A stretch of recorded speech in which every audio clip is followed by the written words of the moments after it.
Të nderuar miq, mirë se erdhët. Takojmë me të pashoq sërish për të trajtuar dhe për të shtëruar analiza të ndryshme mbi aktualitetin politik.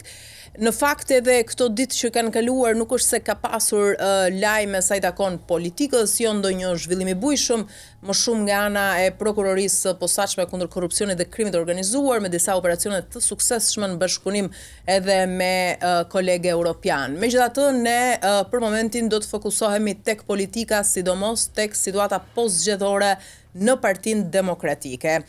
Ka deklarata të bujshme prej aty. Citoj për shembull atë të 2 ditëve më parë të avokatit të Sali Berishës, Genzgjo Kutaj.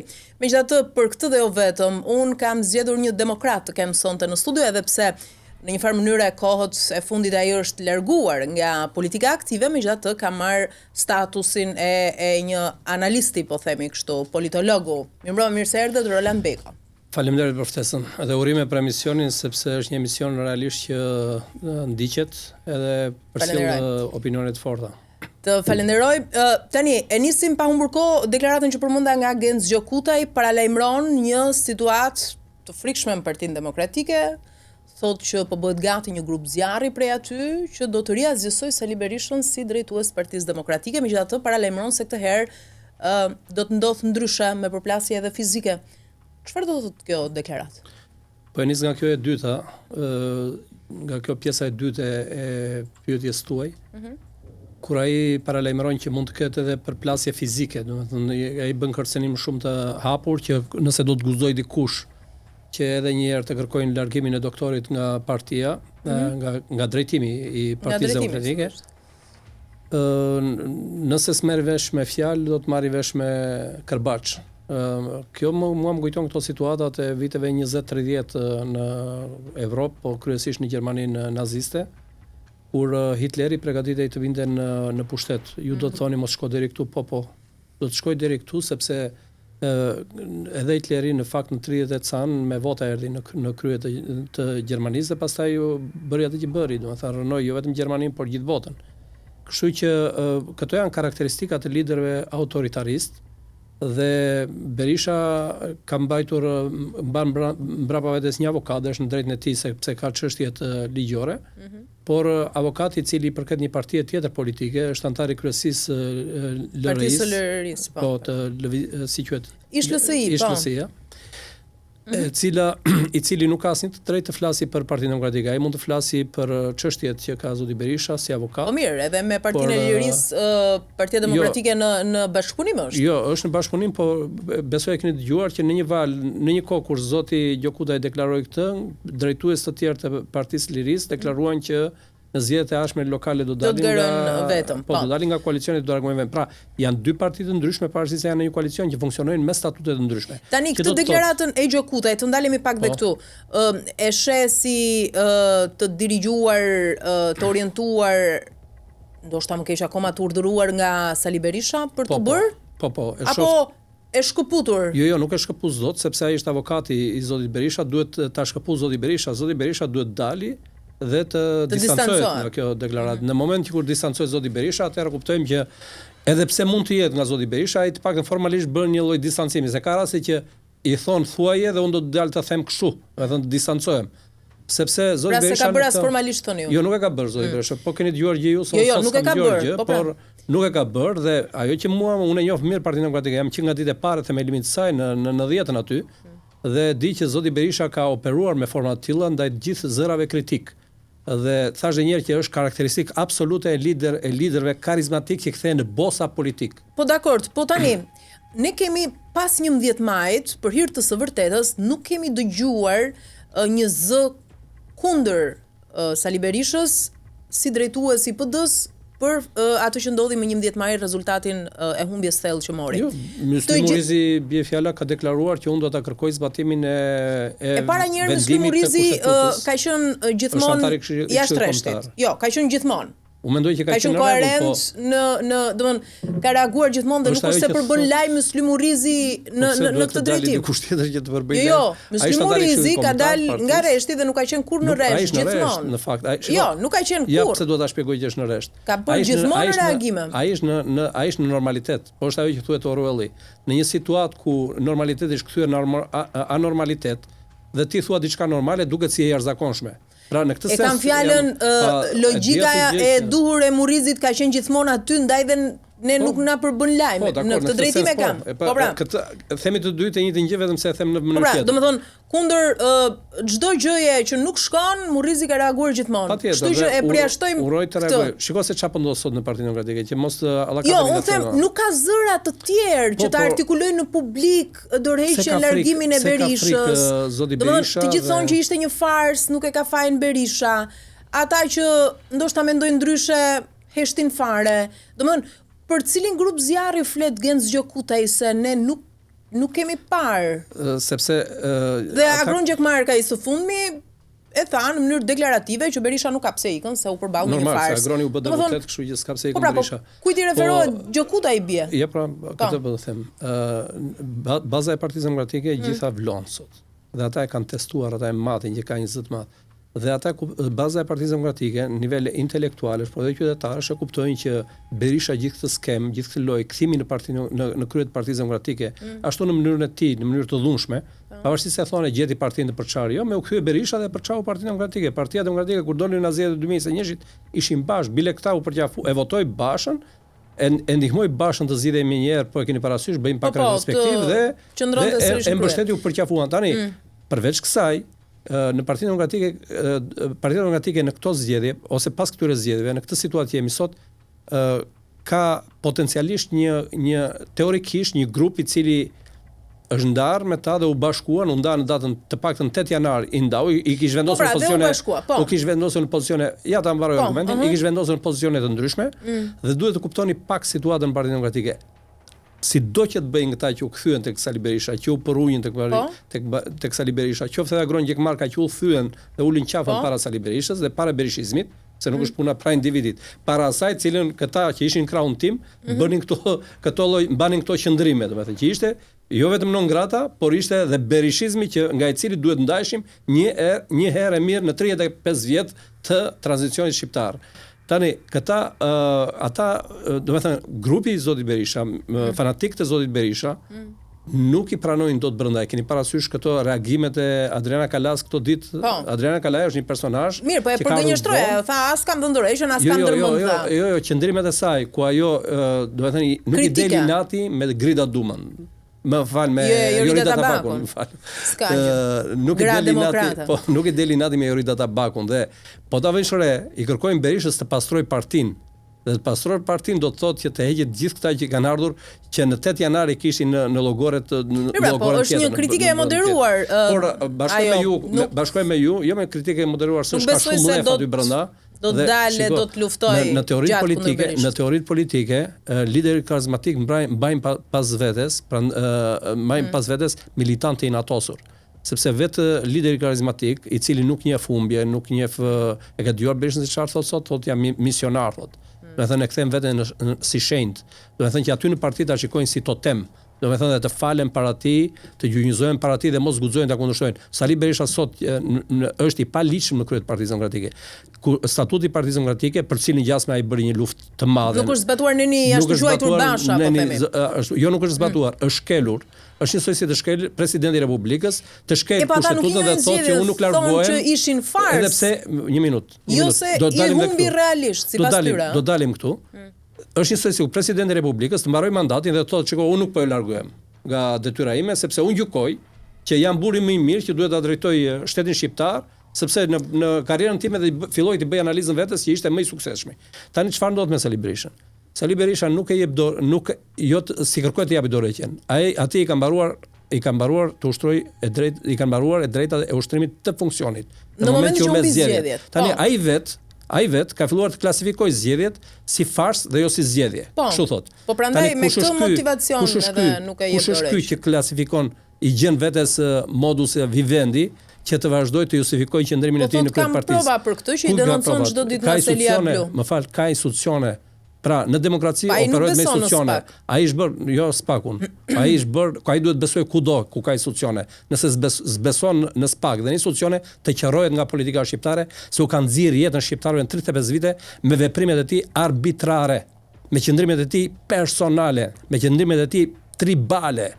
Ai do me thënë e ka deformuar Partinë Demokratike dhe thash edhe një herë, e ka kthyer veten në totem dhe totem do të thotë gjë e shenjtë ku të gjithë tjerë duhet të mos guxojnë ta shikojnë as në sy, po të përulin qafën dhe ti nështrojnë aty. Nëse flasim pak me emra, ta konkretizojmë pak. Partinë Demokratike. Jo, nëse për shembull sipas teje, me nuhatjen që ti ke, me aq sa i njeh ti demokratët Partinë Demokratike, ka emra të mundshëm që mund të dalin shumë shpejt kundër Berishës, kjo që paralajmëroi Gjokuta? As për të zëvendësuar Enver Hoxhën nuk kishte emra, nuk kishte figura, por doli Ramiz Alia pas Ramiz Alis dordhën tjetër dhe partia e punës u bë dhe më madhe. Për të kërkuar largimin e tij. Për të kërkuar largimin se ato po paralajmërojnë Gjokuta. Nëse nuk do të ketë emra, patjetër që unë besoj që gjithmonë ka. Do të thënë, ka po këta ushtrojnë terror. Pra këta. Nga përshtypja jote për shembull. Kush mendon ti se do nxjerr krye? Ali Mehmeti e ka nxjerr, do të thënë, ka reaguar në formën që nuk do Berisha të reagojë në këtë moment. Sepse Berisha kërkon që si misionari i votës që është ka të drejtën të mbroj shqiptarët përjetësisht, pavarësisht se në çdo zgjedhje unë vetëm do të bëjmë një analizë, e kam pasur dhe në këtë studio. Ali Mehmeti ka bërë aktin. Nuk ka artikuluar. Ja të argumentoj, nuk them asgjë kot. E kam peshuar bile, e kam menduar dhe çpyetje do më bëjë rrugës dhe kam bërë një lloj dialogu me veten, prandaj jam gati për këtë përgjigje.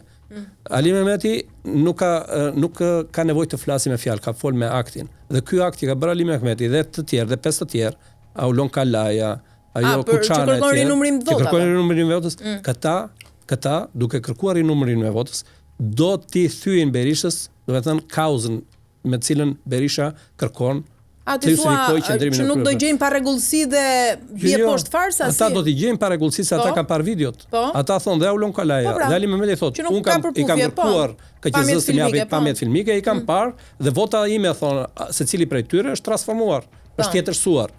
Do të thotë që Berisha thotë që nuk e pranon, domethënë që komisionerët e tij kanë bërë, domethënë kanë manipuluar votën, siç ka manipuluar votën sipas Berishës Edi Rama me sistemin e tij, me inxhinierin e tij të manipulimit. Kjo që po kërkon Ali Mehmeti, çfarë do të nxjerrë në pas sipas teje? Ja ta shpjegoj. Ali Mehmeti kërkon që ti tregoj, domethënë kërkon të vendosin në vend dinjitetin e tij. Se kur bëhet fjalë për dinjitet, nuk bëhet fjalë vetëm për dinjitetin e Sali Berishës. Do të thënë, kanë dhe të tjerë kërkojnë dinjitetin e tyre që janë në politikë. Dhe Ali Mehmeti dhe Aulon Kalaja dhe kushdo tjetër do të rregullojë raportin e besimit midis vetes si figura politike dhe atyre që kanë votuar. Çfarë mendon ti se çfarë lloj shkeli është bërë këtu te kjo? Komisionerët e Partisë Demokratike, ti bëjmë shkurt, ta kuptojnë dhe dëgjuesit, komisionerët e Partisë Demokratike sipas tyre kanë tjetërsuar votën. Votat e Ali Mehmeti ja kanë dhënë një kandidat tjetër. I kanë shpërndarë, u kanë dhënë majtve, apo i kanë dhënë djathtë dhe do ta shikojmë. Po si kanë bërë këtë në bashkëpunim me kolegët socialistë? Po patjetër, me kolegët socialistë. Bile, po them gjë, kam qenë në studio disa ditë para zgjedhjeve, kam qenë 2-3 ditë para zgjedhjeve, kam qenë në një televizion tjetër ku ka qenë dhe Endri Shabani. Dhe unë duke qenë se kam provojë të vjetër dhe di se si manipulohet vota, kam qenë në terren dhe kam parë, e di mirë domethënë. I kam njoftuar, i kam thënë zotëre, ju të partive të vogla që s'keni as komisioner, as vëzhgues në tavolinat e numërimit, do keni kujdes se partitë më dha bien dakord dhe i thonë votën e këtyre partive të djatha të vogla ta kalojmë këtu tek ne dhe votën e partive të vogla të majta ta kalojmë tek ju.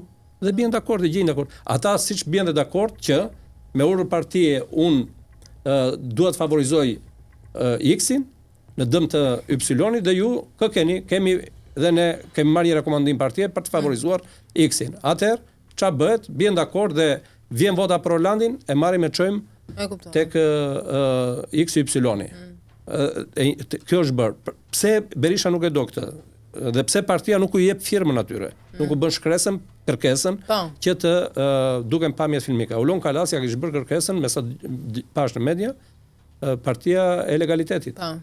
Pse? Sepse thash edhe një herë që Berisha thot, ata që vjedhin dhe manipulojnë, ata që vjedhin, se duhet kërkesa nga partia. Kështu e ka kodi zgjedhor. Që ka bërë posa Ali Berisha me Edi Ramën. Tani, çfarë ndodh? Berisha thot, ata që manipulojnë rezultatin dhe kanë deformuar vullnetin e qytetarëve shqiptarë është vetëm Edi Rama dhe makineria e tij. Ne të tjerët jemi të pastër. Dhe në rast se këta zbulojnë që komisionerët e numëruesit e Sali Berishës dhe numëruesit e Edi Ramës kanë dakord që të favorizojnë nga PD-ja një kandidat X dhe nga PS-ja kandidatin tjetër në dëm të kandidatëve të tjerë, atëra procesi bie dhe kauza e Berishës bie misioni i Berishës. Dhe po ira misioni i Berishës, s'ka më gojë të flasi para askujt pastaj që të thotë që unë do të qëndroj si misionar në krye të partisë, se ka rënë misioni, ai s'ka bërë mision, s'ka kryer misionin e tij kushtetues brenda partisë vet. Dhe të garantoj që nuk e kanë bërë, sepse këta kandidatët po e bëjnë për të drejtën dhe dinjitetin e tyre, jo se po mendojnë ka gjatë që nëpërmjet këtij akti kjo është analizë, të rrëzojnë Berishën. Po ti pyesësh, ata thonë jo se bëjmë për këtë gjë. Bile unë dëgjova këtë Kuçanën që vazhdonte thoshte që Berisha është i pazëvendësueshëm, është lideri Kuçana, kjo Ilirana Kuçana. Kandidati e Durrësit dhe thoshte unë dua ta hap atë për dinjitet, për të parë votën, për të mësuar që mos të tjetër shtohet votat, për të dënuar sipas kodit ata që kanë vënë dorë mbi votën e tjerë. Dhe unë habitem për një gjë, se komisionerët ose numëruesit nuk e kanë përshtypjen, nuk e kanë njohur kodin zgjedhor, sepse Partia Demokratike, të paktën nuk e di Partia Socialiste natyrisht ka qenë organizuar, është organizuar. Partia Demokratike është një organizim total. Sidomos pas krizës së brendshme, pas sherrit të madh dhe pas atij bashkimi gjasme artificial që u bë, Partia Demokratike është krejtësisht e çorganizuar. Nuk e kam parë ndonjëherë Partinë Demokratike të futet kaq e pa organizuar në zgjedhje, madje as 97 nuk ka qenë futur sepse të paktën e kishte struktura dhe në atë kohë njerëzit e Partisë Demokratike kishin besim dhe entuziazëm që shumë shpejt do të mbarojë kjo situatë dhe kishin shpresë, ndërsa sot s'kan dhe shpresë. Ata vjen komisionerët aty për të marrë 30-40 mijë lekëshin, janë krejtësisht pa trajnuar dhe nuk e kanë iden fare se ka penalitete, jo vetëm kaq, po KQZ-ja në mënyrë të rastësishme me short mund të hapi kuti vetë pa i kërkuar partitë politike fare. Dhe do ta bëj këtë proces KQZ-ja, edhe pse i kërkojnë partitë politike. Dhe aty mund dal X komisioner, Y komisioner, Z, beta, të cilët kanë tjetërsuar rezultatin. Dhe ata dënojnë. Ti je shumë i drejtë për drejtë dhe unë po habitem në fakt që ti nuk po më jep emra kur unë po të kërkoj. Po më thuaj edhe ti në një emër se unë me thënë drejtë nuk kam. Jo, unë jam për të dhënë emër, nuk jap unë emrat. Mund të më kujtosh edhe them bën apo s'bën. Me nuhatjen tënde për shembull, kush mund të dalë kundër Berishës? Në këtë situatë, nisur edhe nga kërcënimi që ju është bërë atyre, do të thënë kur i tha që do t'u zëmbe me dru se kështu përkthehet mesazhi i avokatit të familjes Berisha. Tani është Berisha, po është djali Berishës, këtë nuk di ta them kush ja ka thënë këtij ta thot. Por dikush duhet bëj distancimin prej saj. Dhe nëse s'bën distancimin, do të thotë që çështja është shumë serioze. E di pse ata nuk duan të ketë zëra brenda, nuk shqetësojnë shumë ata për votën e për kodin e për kushtetute, për statut. Jo. Ata kanë probleme me gjykatën. Sa po ka filluar, u përcaktua dhe trupa gjykuese që do të marrin në shqyrtim, do të thënë dosjen Partizani, dhe ata nuk kanë më, do të thënë nerva tani të durojnë më presionet të brendshme nga partia, ku e kanë hallin ata dhe ku e kanë hallin demokratët. Halli atyre i familjes Berisha nuk ngjan fare me hallin e demokratëve, s'ka lidhje fare. Demokratët duan të vinë në pushtet, duan të gjejnë atë hapësirën e tyre si qytetar, se të dorës së parë në këtë vend, se janë të përjashtuar nga qeverisja socialiste. Meqense e përmendë procesin e gjykimit, ke pritshmëri? Për çfarë? Ndërkohë që po flitet shumë edhe gjyqtarja kryesuese që rezulton e afërt me deputeten demokrate Andja Ulliri etj. Ke pritshmëri për procesin për Berishën, theme, që nëse e përmendë. Po patjetër që kam pritshmëri, unë dua për Berishën dua që drejtësia të jetë e drejtë. Do të thotë jetë e vërtet, të mos nxitet as nga emocione pozitive, as nga emocione negative, as nga zëra që duan dënimin e Berishës dhe as nga zëra që nuk e duan dënimin e Berishës. Ajo duhet të japi Berishës të bëjë një gjykim të drejtë, sepse do të jetë në fokusin e gjithë opinionit publik, do të jetë nga gjyqjet më të rëndësishme të ndodhura ndonjëherë në Shqipëri. Kam përshtypjen që pas bllokmenve dhe arrestimit të Fatos Nanos, ky duhet të jetë gjyqi më i rëndësishëm që ka ndodhur në Shqipëri ose do ndodhë në Shqipëri, por gjithsesi nuk kemi vetëm një shkallë të gjykatës. Edhe sikur gjykata e faktit mos jetë në lartësinë e dur, kemi edhe shkallë tjera të gjykatave. Dhe sikur të mbaroj brenda vendit, Berisha natyrisht do ta çojë edhe, siç ka thënë, edhe në gjykatën e Strasburgut nëse do dali dënuar. Ndërkohë, të mbetemi pak këtu tek Jurita Tabaku, them unë, se e para njëherë është sulmuar fort, ka bërë dhe reagim këto ditë nga Adriana Kalaja. Ndërkohë që shumë zëra për shembull e flasin edhe si një kandidaturë e mundshme për të pasuar Berishën. Si e shihni ju Jurita Tabakun? Se edhe nuk është në rreshtin e Berishës. Në parantez po them këtë, që unë mendoj se lider i jashtëm i Partisë Demokratike dhe i opozitës shqiptare që ta trondis politikën shqiptare, ta bëj që Edi Rama ta marrë seriozisht politikën, sepse sot nuk e merr më seriozisht, sidomos me këtë rezultat që ka marrë, më me parlamentin do tallet, dhe do duhet të jetë personi i cili do guxoj sot dhe di dalë përballë Sali Berishës. Nuk them që ta hapi luftë brenda Partisë. Pra kushdo që ta bëj këtë, ju e shihni si kushdo që do të guxojë ti thotë Sali Berishës që Edi Ramës. Zoti Sali Berisha. Ti thotë Zoti Sali Berisha. Juve ju ka mbaruar mandati të qenurit kryetar në bazë të statutit. Mund ta bëj këtë Tabaku? Prit. Pastaj vim aty të emrat. Flas në pararimin një herë. Po. Që ta marrin vesh ata që na dëgjojnë se si mund të operohet dhe si mund të lartësohet opozita. E din këtë gjë në teori dihet. Ka një gjë. Ajo duhet dalë, kushdo qoftë, duhet dalë dhe thotë ti e ke mbajtur peng Partinë Demokratike, ose le mos ja thot me këtë gjuhë kaq të ashpër sa që them unë. Le t'ja latoj, t'ja ëmbëlsoj, t'ja bisedoj, po thelbi të jetë ky, që Berisha është në krye të Partisë Demokratike në mënyrë të paligjshme. Tani dhe sa kohë të duhet ty që të vërtetosh masakrën zgjedhore, siç thot Berisha. 1 muaj, 2 muaj, 6 muaj po, në momentin që ta mbarojmë do vëmë mjafat, dhe në momentin që mbaron grumullimi i fakteve, prezantimi i tyre dhe vijnë apo s'vijnë reagimet pastaj. Nëse vijnë reagimet, ti dënojnë zgjedhjet shumë mirë, aty ti ke marrë legitimitet. Se në një formulë brenda, në një institucion brenda partisë që për raste të tilla që të gjykoj ka legitimitet Berisha për ta quajtur masakër elektorale dhe për të vazhduar të shkelë statutin, nuk ka. Pra të flasim siç janë rregullat e demokracisë, që bazohet në institucione. Por në rast se vjen Berisha për 6 muaj, bie fjala, merr nga Parlamenti Evropian, nga Departamenti i Shtetit, nga gjykata shqiptare, një përgjigje, një feedback të tillë pozitiv, që është në të njëjtën valë me Berishën, që i konteston këto zgjedhje, atëherë po Berisha ka drejt.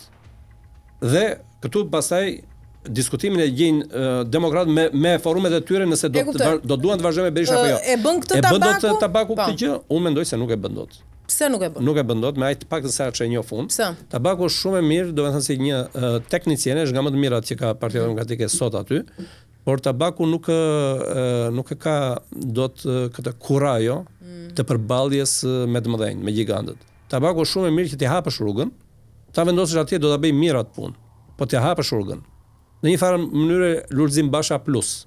Do të thënë që të jetë Berisha ai që se Berisha do gati, kjo tipimi i shkurt aty mohabeti dhe t'ja japi gati. Ose të ndodhi një aksident që Berisha të largohet për një arsye për një tjetër dhe pastaj Tabaku futet në garë. Por nuk them se s'është vetëm Tabaku aty. Më komento pak prapa skenë. Po, kush është tjetër potencial për shkak? Tjetër për mendimin tim. Aty ka shumë për mua dhe Ali Mehmeti është një potencial. Pavarësisht se Tabaku Ali Mehmeti, dy më të votuarit. Tip introvert. Ata nuk janë dhe thjesht dy më të votuarit. Ata janë modele se si qytetaria, si qytetarë shqiptarë, dhe sidomos kryeqyteti, e duan në politikanin. Pra janë kontrasti i Sali Berishës. Për te këtyre dy emrave? Ervin Saliani. Patjetër kushdo tjetër domethënë që mund të jetë aty, ka shumë figura Partia Demokratike. Mund të ndërmarr diçka në këtë drejtim Ervin Saliani kur të dalë, se shumë shpejt do dalë nga Qelia apo nuk e them dot.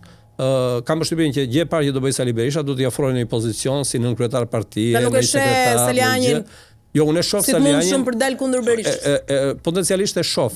Realisht pastaj do të parë konjunktura në cilën do të jetë Partia Demokratike kur dal Saliani nga arresti dhe pastaj ambicet e vet Salianit, se nëse nuk e ka ambicet vetë personi. Çfarë prapa skene fshihet tek sulmi i Adriana Kalas për Jorida Tabaku?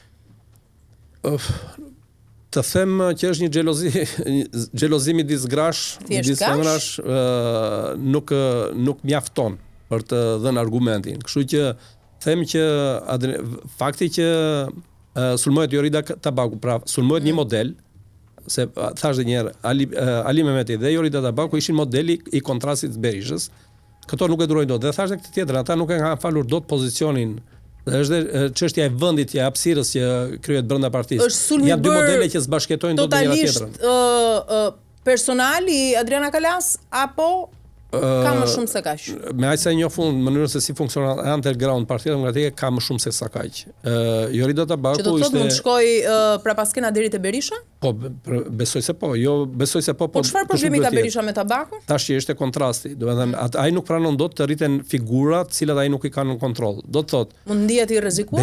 Berisha më vjen keq po e përsëris se e kam përsëritur, e kam thënë në televizionet e tjera, por Berisha e ndërton gjithmonë, do të thënë, ngre pushtetin e tij mbi bazën e dobësive të bashkëpunëtorëve.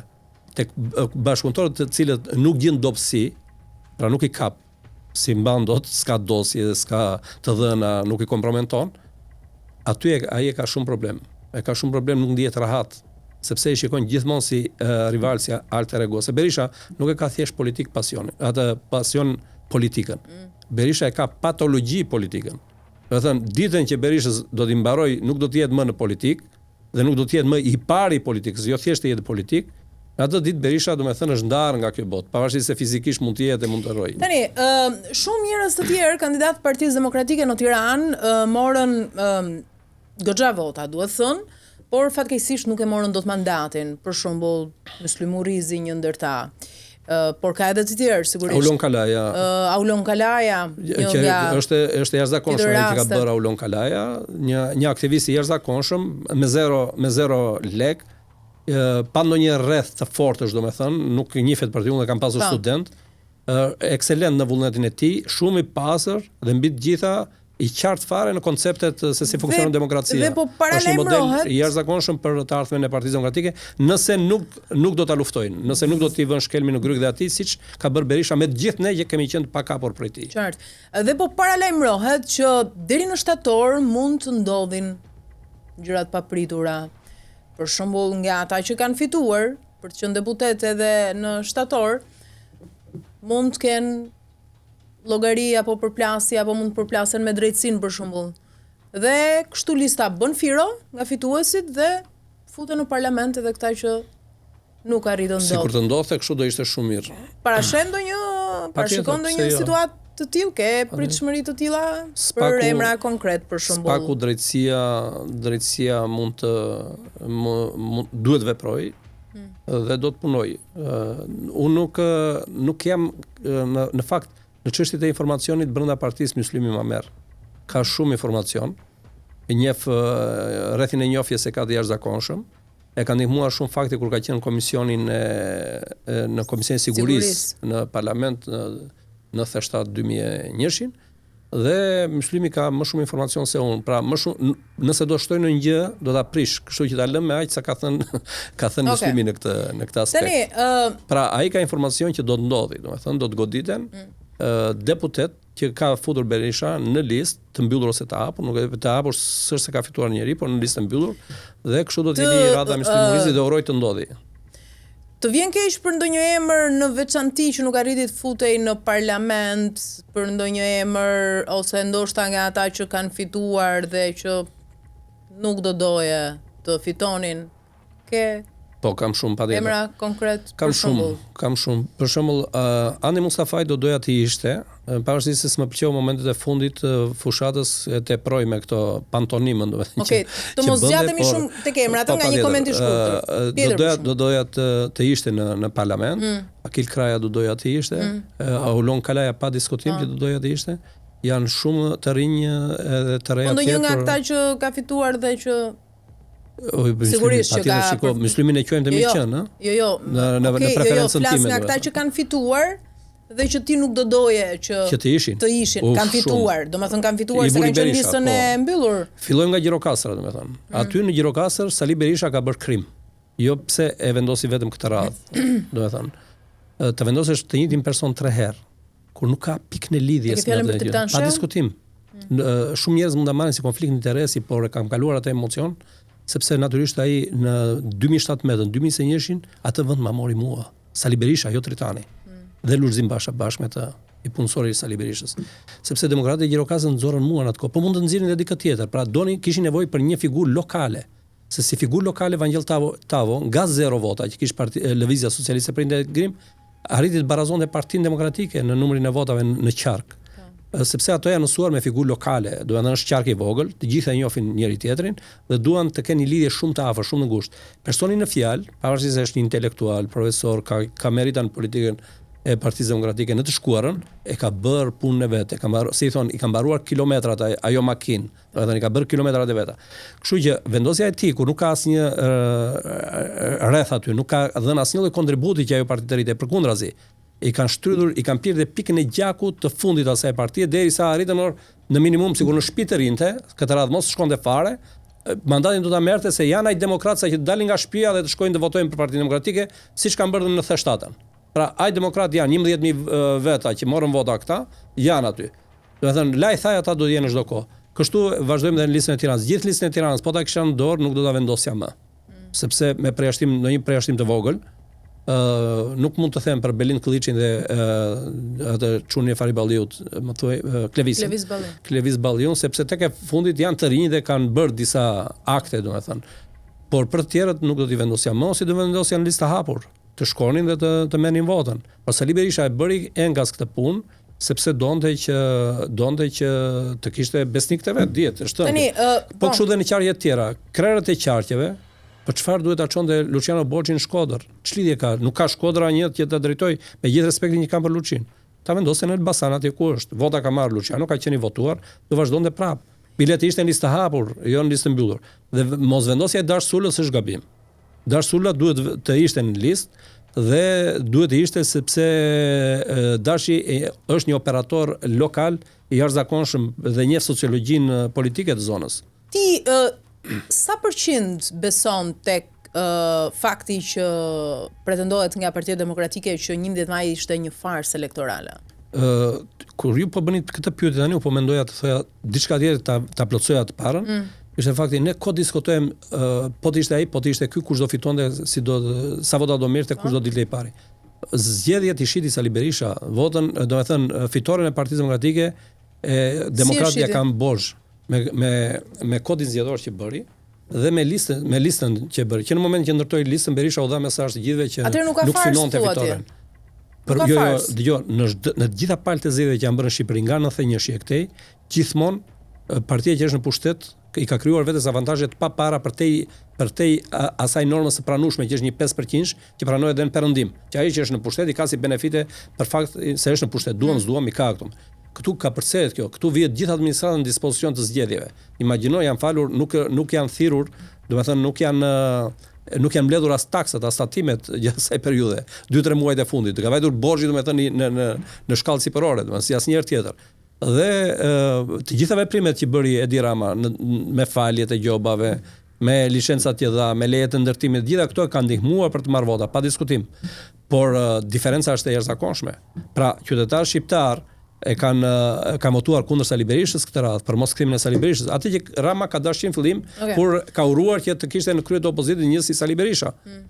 Sali Berisha me kodin zgjedhor bëri 2 akte, le të themi 3 akte. Një, i dha Edi Ramës 13 mandate në tavolinë, sepse ju e dini që vota nuk ishte barabartë. Prandaj u kërkua Shqipëria një zonë elektorale nga Partia Demokratike zyrtare në atë periudhë, që drejtohej nga Lulzim Basha. Sepse duhet barazoj vota siç e thot kushtetuta. Kushtetuta thotë që vota duhet të jetë barabartë në të gjitha zonat midis qytetarëve. Një kjo, e dyta. Dhe rezultati na vërtetoi që Edi Rama nga 13 mandate mori 9 dhe 4 prej këtyre mandateve i ka marrë Sali Berisha. Për këtyre që i dha, do të thënë që i dha vet kodi. Dhe e dyta ishte vota e diasporës. Sali Berisha nuk mund të pranonte, nëse do të fitoren, të pranonte që diaspora të votonte në këtë mënyrë opçe, i thon ande nga jugu. Edhe pas një lloj kontrolli, pa pasur komisioner, me vot familjare dhe të pa kontrolluar edhe nëpërmjet postës. Duhet pranonte, nëse do të fitonte, duhet pranonte votimin elektronik, numërimin elektronik në të gjithë Shqipërinë. Dhe e fundit është arsye e tretë është që Sali Berisha kishte partinë tërësisht të çorganizuar. Dhe nga ana tjetër dilte dhe u thoshte që do të fitojmë, sepse deri në momentin e fundit kemi parasysh ju se çfarë bëri, deri ditën që filloi fushata. Jo mosbindje civile, jo revolucioni, jo konflikti, jo protestat para SPAK-ut, dhe mbi të gjitha ligjërimi që mbante ky, që ishte jo elektoral, ligjërimi kundër SPAK-ut. Shqiptarët për atë drejtësi po vuajnë. Kanë 35 vjet që Sali Berisha dhe të tjerët kjo klasë politike nuk ja dha dot, ja rëmbeu drejtësinë shqiptarëve.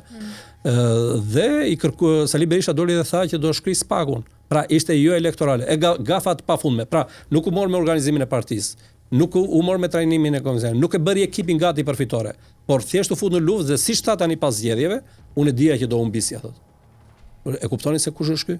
Ky është i pa skrupull. Do të thënë, pyja moralitetin e kthen në moral dhe moralin në imoralitet kur i intereson. Dhe atë që është imorale, që të gjithë e dinë që është imorale, ai e shet për morale. Pra nuk ka asnjë lloj skrupulli. Është fatkeqësi e madhe që është në krye të demokratëve të Partisë Demokratike, sepse ajo nuk është një parti personale, Sali Berisha siç e trajton ai sot. Atje është mundi, gjaku dhe djersa e demokratëve në 35 vjet.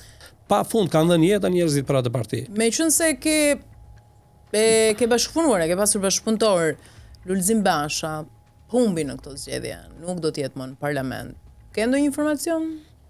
Morja të një meritonte, sepse pikërisht për këtë unë dava një vit më parë prej tij, sepse kisha që në moment që ishte kthyer në krye të Partisë Demokratike, që u kthye për të keqen e saj, se të paktën me zgjedhje lokale ne e lam Partinë Demokratike në atë periudhë me 9%, e lam me një grup parlamentar, Berisha pak deputet kishte, grupi parlamentar ishte te Partia Demokratike, pa u kthyer Lulzim Basha, e lam me mbështetjen e fortë të amerikanëve. Keni parasysh, ne na erdhi në zyrë Escobarin atë periudhë, edhe e lam me gjyq të fituar, pra e kishte vulën, kishte legalitetin e saj. Me të kthyer Lulzim Basha, i humbi të gjitha këto. Madje edhe narrativën që ne krijuam në fushat, që filluan që njerëzit të na shikonin, të rigjin vëmendje, ta shikonin, por këtu ka njerëz që punojnë se në atë moment e kishin futur në frigorifer këta. Gazi Jorida, e kupton, ne Enkeledin e kishin vënë me shpatulla për muri, do të thënë nuk e linin të operonte. Dhe në këto kushte Lulzim Basha kthehet dhe i humbet gjitha këto. Humbi amerikanët, mbështetjen e tyre, humbi vulën, humbi grupin parlamentar, humbi narrativën se për 7 muaj sa u kthye, po e keni parasysh u kthye në 29 korrik, dhe që nga ajo datë deri në javën e parë të shkurtit nuk doli një në televizion, nuk bëri një konferencë shtypi, nuk bëri një debat, nuk mbajti një qendrim në parlament, pra nuk bëri politik. Dhe në moment që ti s'bën politik dhe ti zhdukesh me shpresën që një faktor i jashtëm do ndihmoj ty që të rritesh si parti, duke dëmtuar Berishën nëpërmjet SPAK-ut dhe drejtësisë, dhe pastaj ta mbash mirë ti, mos të përdorësh një gjuhë të ashpër ndaj Berishës, Ramës dhe Metës, siç të paktën më premtoi mua që sapo të kthehem në krye të Partisë Demokratike, do ta vazhdoj betejën duke u mbështetur tek e vërteta atje ku e lat ju në fushat, gjë që nuk e bëri. Dhe për këtë arsye, jo vetëm që humbi, edhe humbi në mënyrë të turshme edhe vetë, që nuk u bë deputet, por atë 9% që ne i lam dhe 105.000 vota që ja lam në rang vendi, ai e çoi në 20.000 vota në 20.000 vota në rang vendi dhe me 1.500 vota në qarkun e Tiranës. Ai nuk ka bërë asnjë reagim pas 11 majit. Por nuk mund ta komentoj këtë, ai humbi u largua, kështu kjo është natyrë e tij, do të thënë. Nuk e di, nuk e kam idem fare se s'kam kontakte që në momentin që jam ndarë me të, s'kam pasur kontakte të tilla. Ka shumë demokrat që për shembull po marr një emër për ta konkretizuar. Dash Sula për shembull, që thotë unë do të rikthehem në Partinë Demokratike vetëm kur të largohet Sali Berisha. Sigurisht ai e ka në grup bashkë me Albana Vokshin, me Flamur Nokën. Po i ka tani në grup sepse është deputet dhe në shtator. Ti për shembull ke një situatë që e ke në plan të kthehesh në Partinë Demokratike nëse me kushtin tënd për shembull. Po unë nëse ndodh çfarë? Unë jam larguar nga partia, jo nga Partia Demokratike, do të thënë kam bërë një lloj pauze, pikërisht sepse është Sali Berisha atje, sepse ju e dini që unë kam qenë në mos i pari nga të parët, po mendoj se kam qenë i parë, që kam dalë që ditën e parë që Berisha shpallur në ngrata në televizion dhe kam shprehur që qëndrimin tim, në krah kam pasur agron Gjekmarka që më mbështeste, kam shprehur qëndrimin tim që në rast se zoti Berisha problemin e tij personal do ta fus brenda partisë dhe do ta bëj problem të partisë, Partia Demokratike jo vetëm që do vinë në pushtet, por do ndahet në shumë pjesë, ashtu siç dhe u nda. Do fusi një konflikt që nuk do riparohet kur, ashtu siç dhe ndodhi, dhe do ta bëj, domethënë do instaloj berishizmin sepse unë e njoh ç'është berishizmi. Kam bashkëjetuar me të për kohë gjatë me shpresën se një ditë do t'i vinte fundi dhe koha do ta zgjidhte se ne njerëzit brenda saj nuk kishim në gjendje ta zgjidhim se Berisha kështu ka bërë me gjithë zërat që kanë guxuar të thonë të vërtetën dhe të flasin për ti. Kështu që unë do të në rast se kjo parti, se deri tani është parti private dhe po shkon në dekadencë, në rast se kjo parti do të futet në një proces qoftë ky proces që do ta hapi Partinë Demokratike dhe vetë procesi, sistemi do të zgjedhë një leadership me votën e lirë dhe jo të diktuar nga Sali Berisha, ku ky proces të jetë proces përbashkues i gjithë Partisë Demokratike, po dhe i djathtas për të krijuar atë opozitën e madhe. Na shkurtër pret diçka atje? Po në rast se thash edhe një herë e pres vetëm në dy arsye, në dy momente. Momenti i parë është në rast se Sali Berisha zgjedh të thotë t'i vi mendja me që është emisionare komunikon me Zotin, me Perëndin. Perëndia ti dërgoi një sinjal pozitiv dhe thotë boll më njëri se ke 35 vjet domethënë. Dhe tjetra? Dhe largohu, dhe ai të thotë unë largohem. Në këtë moment patjetër unë edhe do të bëj thirrje të gjithë të kthehen në Partinë Demokratike. Vetëm me kushtin e bashkimit dhe të një procesi gjithë përfshirës. Tjetra është në moment që edhe kjo nuk shpresoj pa ta them parantezë që ndodhi ndonjëherë, cila është kjo që Sali Berisha, po le ta themi teorikisht paktën, Sali Berisha që ta dinë demokratët se çfarë variantesh mund të ketë për të shpëtuar ajo parti. Që Sali Berisha të dalë në një moment të reflektojë para pasqyrës dhe të thotë, "Ore, a mund të ndryshojë një herë? Jam 81 vjeç. Po të bëj atë që duhet të bëj në këtë moshë, të bëj plakun e urtë, të mençur dhe t'u them demokratëve faleminderit për kaq sa keni bërë për mua, por unë do të largohem nga Partia Demokratike pasi të bëj një akt të madh. Ta bashkoj gjithë demokratët, të kujdesem që procesi të dal garant që procesi i zgjedhjeve në Partinë Demokratike të jetë i drejtë dhe jo me se ke parasysh largimi i Berishës tani do t'i bëj që të gjithë këta që janë rival do shqyen njëri tjetrin.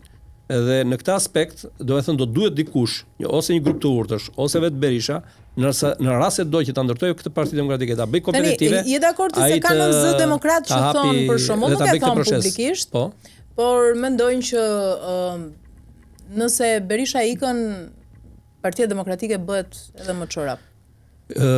Thash dhe një. Pra duket, domthon aq sa mbledh, po vetëm Berisha thonë që i mbledh, të tjerët. Shiko, me këtë ka të vërtet këtu? Ka një gjysmë të vërtetë sepse është ky fakt që kjo parti është thash edhe një herë që është parti tani e Berishës.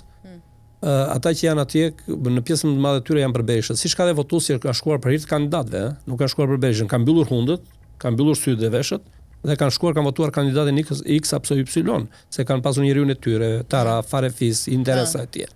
Borxhe për të kthyer në kuptimin moral dhe kanë votuar. Dhe këta kanë bërë këto vota që Berisha thotë janë mijat, që në fakt nuk janë gjithë aty. Por gjithsesi shumicën e ka aty Berisha. Mirë, po kjo shumicë e Berishës është ajo që thotë Ferdinand Xhaferi me drejt që është e durë, është e nevojshme, por nuk është e mjaftueshme për të sjellë në pushtet. Pra është bllokuese. Kjo shumicë që ka Berisha thjesht e bllokon. Dhe në zgjedhjet e ardhshme do vë edhe më keq, se edhe më pak vota do marrë. Nëse tani mori 300.000 vota më pak se 2021-shi, në zgjedhjet e ardhshme lokale do marrë edhe më pak, në 2030 akoma edhe më pak. Dhe çfarë do të bëjnë ata demokratë? Unë fola sot me demokratë e bazës të jugut. Pata disa telefonata me ta. Marrin telefon se janë dëshpëruar. Çfarë do bëjmë me ne? Po zgjidhjen u dha, më thash, çfarë të them tani? Ju zgjodhet Sali Berishën. Tani do ta mbani dhe do vuni pasojat deri në fund. Po thanë ata nespresim, kështu që mund ndodhi edhe një ikje nga Partia Demokratike dhe ata të kalojnë ose të ngelen periferi mos të angazhohen, ose të shkojnë te partitë të tjera të reja të djathta, të vogla që janë tani, ose pastaj të konformohen me pushtetin, sepse janë dhe nevojtar njerëzit. Pushteti u jep të mira edhe materiale, edhe në një rrogë, edhe në një punë, edhe në një biznes e tjera. Pra njerëzit u lodhën se van 12 vjet, edhe 4 i thon 16, dhe po të jetë Berisha aty me statusin që është sot, pa ndryshuar, pa bërë atë lloj reflektimi që kërkova unë, që s'ndodh, nuk mund ta bëj Berisha këtë gjë. Në 2030 kanë garantuar humbjen prap. Tani ata inatosen, gjithë inatin e kanë me mua. Edhe me njerëz si puna ime që dalin u thonë të vërtetën se ju dini, njihet kjo. Të vërtetën se do ta skush, duhet të gënjesh në mënyrë të sofistikuar. U zgënjej dot. Unë ju them të vërtetën. Kjo është e vërteta dhe koha më vërtetoi që pata drejt. Sepse thash që në fillim që po kthye Berisha, PD-ja do ndahet, u nda. Thash që po kthye Berisha, PD-ja s'vjen në pushtet, nuk erdhi. Thash që po kthye Berisha, PD-ja do bëhet me vogël u bë. Thash që Berisha nuk ndryshon dot. S'del dot në lëkura e berishizmit, është i njëjti, që vazhdon vë njerëz që të sulmojnë me terror, të mbaj partinë me terror, tu thotë tjerëve që po reaguat ju, të kërkoni zbatimin e kushtetutës tek e fundit të partisë, pra statutin, do ani dru, do t'ju rafim. Dhe ka ndodhur ata.